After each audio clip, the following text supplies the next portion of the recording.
Hello nurses, আমি এর আগে একটা এআরভি রিলেটেড ভিডিও বানিয়েছি। তো এবার আসি র্যাবিস অ্যান্টি সেরাম রিলেটেড কথাবার্তায়।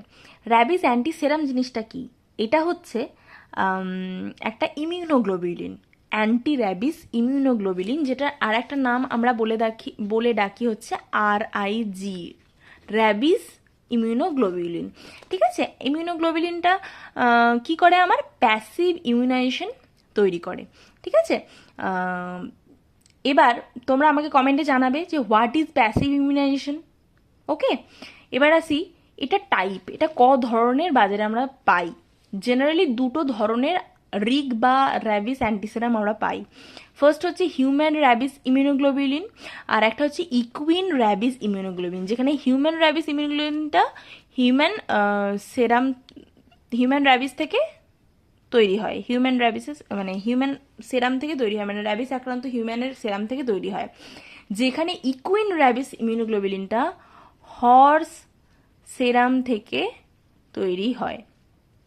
ঠিক আছে, আচ্ছা, এর ডোজটা কি? এর ডোজটা হচ্ছে হিউম্যান র্যাবিস ইমিউনোগ্লোবিউলিন যদি আমি ইনজেক্ট করি তাহলে 20 international unit per kg body weight. কেজিটা হচ্ছে যে বডি ওয়েট, পেশেন্টের বডি ওয়েট হিসাবে আমরা এটা ভাগ করি।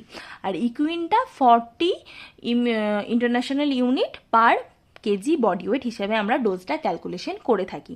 ঠিক আছে, আর আমাদের কাছে যে অ্যাভেলেবেল ফর্মটা পাওয়া যায় সেটা মেনলি পাওয়া যায় হচ্ছে 5 ml এর একটা সলিউশন পাওয়া যায়, যেটার মধ্যে পার ml 300 IU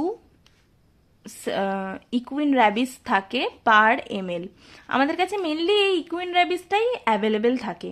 ওকে, আচ্ছা, নেক্সট হচ্ছে এটা এটা কিভাবে স্টোর করব? আমি তো এআরভি বলেছিলাম যে +2 ডিগ্রি সেন্টিগ্রেড থেকে +8 degree centigrade proper cold chain maintain করে রাখতে হবে। এখানেও সেম জিনিস, এআরএসও আমাকে +2 ডিগ্রি সেন্টিগ্রেড থেকে +8 ডিগ্রি সেন্টিগ্রেড টেম্পারেচার আমাকে রাখতে হবে, প্রপার কোল্ড চেন মেনটেন করে রাখতে হবে।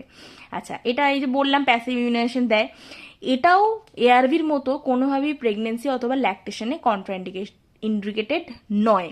প্রেগনেন্সিতে এবং ল্যাকটেটিং মাদারদের ক্ষেত্রে আমরা অ্যান্টিসেরাম দিতেই পারি। এবার আসি এর প্রিকশন ফর ইউজ, কিভাবে ইউজ করার আগে আমাকে কি কি প্রিকশন নিতে হবে। ফার্স্ট, আমাকে স্কিন টেস্ট করতে হবে, যেটা করাটা কিন্তু দরকার, বাট অনেক ফেসিলিটিতে করা হয় না।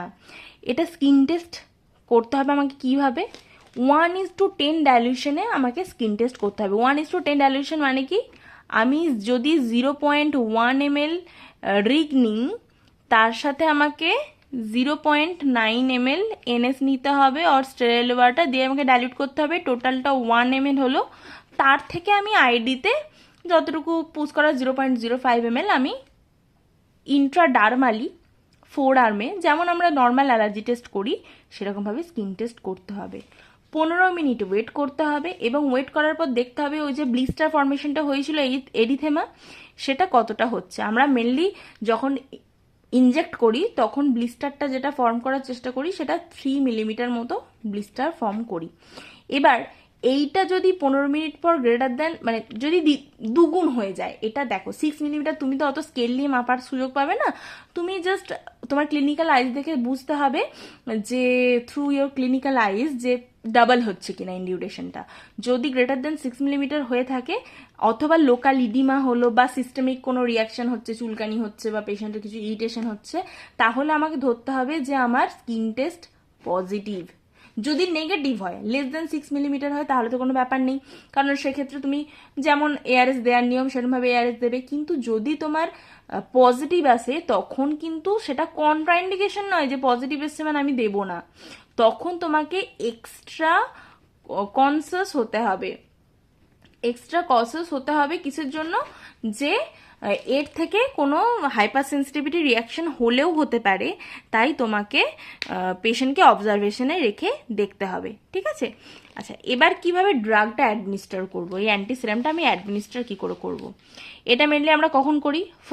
ফার্স্ট অপশন কি আমার, যে যদি ক্যাটাগরি 2 বাইট হয় এবং তার সাথে পেশেন্ট যদি ইমিউনো কম্প্রোমাইজড হয়, অথবা যদি ক্যাটাগরি 3 বাইট হয় তখন যে কোনো পেশেন্টকে আমরা দেবো।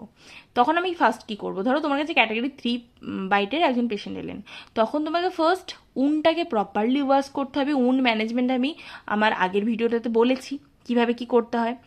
তারপরে কি করব, তারপরে আমি ওই উনটাতে as much as possible RIG দেবো। আচ্ছা, ডোজ ক্যালকুলেশনটা অলরেডি আমি বলে দিলাম কি না, যদি আমার হিউম্যান র্যাবিস ইমিউনোগ্লোবিলিন হয় তাহলে 20 IU পার কেজি, আর যদি ইকুইন র্যাবিস হয় তাহলে 40 IU পার কেজি। তুমি পেশেন্টের ওয়েট জেনে নিলে, ওয়েট ধরে তোমাকে ক্যালকুলেশন করলে কতটা দিতে হবে, আর সেই ওয়াইজ তুমি ML এ কনভার্ট করলে ধরো তোমার হলো 1500 IU বেরোলো ডোজ ক্যালকুলেশন করে। তাহলে 1500 IU মানে হচ্ছে যে 5 ml, তাহলে 5 ml তোমাকে অ্যান্টি র্যাবিস সেরামটা দিতে হবে। এবার 5 mlটা তুমি কিভাবে দেবে, as much as possible RIG infiltrate around wound, যে জায়গাটায় কামড়েছে, যেই জায়গাটায় রক্তটা বেরিয়েছে সেই জায়গার উন্ডের মধ্যে ইনফিলট্রেট করতে হয়। এটা জেনারেলি উন্ডের মধ্যে নিডিলটা ঢুকিয়ে ঘুরিয়ে ঘুরিয়ে চারিদিকটা ইনফিলট্রেট করতে হয়। জেনারেলি আইডি রুটই বলা যায়, ইনফিলট্রেশন কাইন্ড অফ আইডি রুটই, ঠিক আছে? কারণ এটা আমরা একদম ভিতরে দিই না, জাস্ট একদম চামড়ার নিচে ইনফিলট্রেট করি। দেখবে পুরো ব্লিস্টার ফর্মেশন হয়ে যায় উন্ডের চারপাশে যে তুমি ওটা দিচ্ছ, এবং গড়াতে থাকে আস্তে আস্তে। এত মানে এমনভাবে ইনফিলট্রেট করা হয় ওই এআরএসটা পুরো সাইড দিয়ে গড়ায়, এরকমই হয়। তো তুমি ইনফিলট্রেট করলে যতটা সম্ভব, তারপরে যতটুকু বেঁচে রইল 5 ml এর মধ্যে, সেই পোর্শনটা তুমি কি করবে, নিয়ারেস্ট IM রিজিয়নে। জেনারেলি আমরা গ্লুটিয়ালটাকে প্রেফার করি এই ক্ষেত্রে। গ্লুটিয়ালে কিন্তু কখনই আমরা ARV দিই না IM রুটেও, বাট গ্লুটিয়ালটাকে আমরা প্রেফার করি ARS দেওয়ার জন্য, IM অথবা সাবকিউটেনাস রুটে ARSটাকে পুশ করার জন্য। যতটুকু অ্যামাউন্ট পড়ে রইল ততটুকু অ্যামাউন্ট, ঠিক আছে? এবার কোশ্চেন আসতে পারে যে তোমার ARSটা কতক্ষণ পর ডিসকার্ড করবে। লেফট ওভার ARS ধরো একটা পেশেন্টে তুমি 5 ml থেকে 4 ml ইউজ করলে, বাকি 1 ml পড়ে রইলো, ওই 1 mlটাকে অ্যাজ সুন অ্যাজ পসিবল তোমাকে ডিসকার্ড করে দিতে হবে। কোথায় BMW, কোন BMWতে করবে এটাও কমেন্টে আমাকে জানাও, কোন BMWতে আমি ARS এর ওই ভায়ালটাকে ডিসকার্ড করব, ঠিক আছে? বোঝা গেল ARSটা কিভাবে কি দেয়া হবে? Thank you so much.